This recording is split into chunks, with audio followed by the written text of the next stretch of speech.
Ошол намазга жакшы көңүл бурбагандыктан, адам баласы өзүн күнөөдөн сактабагандыктан ушундай нерселер келет. Бул күнөөнүн адамга көп таасири бар. Адам баласы кандай адам баласы болбосун күнөө кылбай койбойт.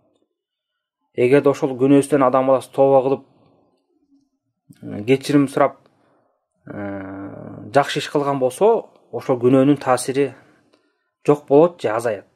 Эгерде ал күнөөнү кылып дагы эле уланта берген болсо, ошол күнөөсүнө бушайман болбостон уланта берген болсо, адам баласын ошол күнөөлөр алсыратат.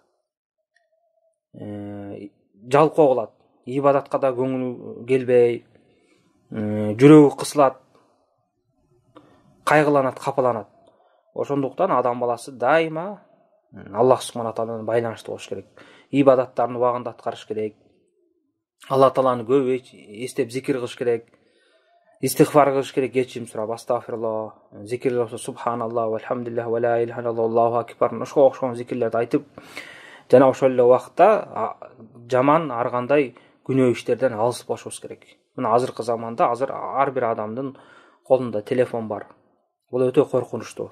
Эгерде ушуну жакшы колдон болсо, адам баласы тез эле күнөөгө кирип кетиши ыктымал. Ар кандай жаман нерселерди көрүп, жаман нерселерди угуп, убактысын баарын ушул нерсеге жумшап, мына ошондуктан адам баласы убактын иреттеп, Кудай Тааладан коркуп сактаныш керек ушундай күнөө жаман иштерден.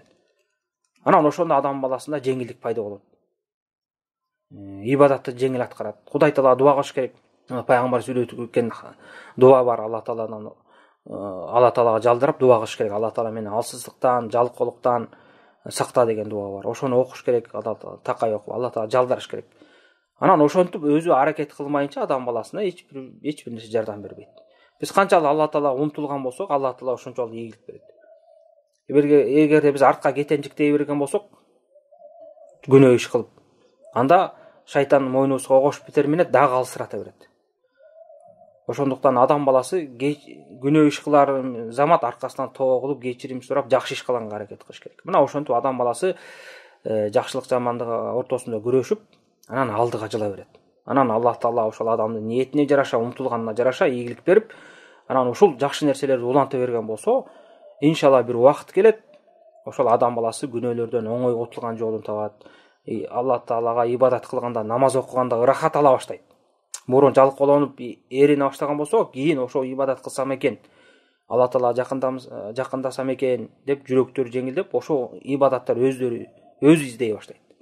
Бирок буга убакыт жанагындай жакшы аракет керек. Аллах субхана таала ийгилик берсин.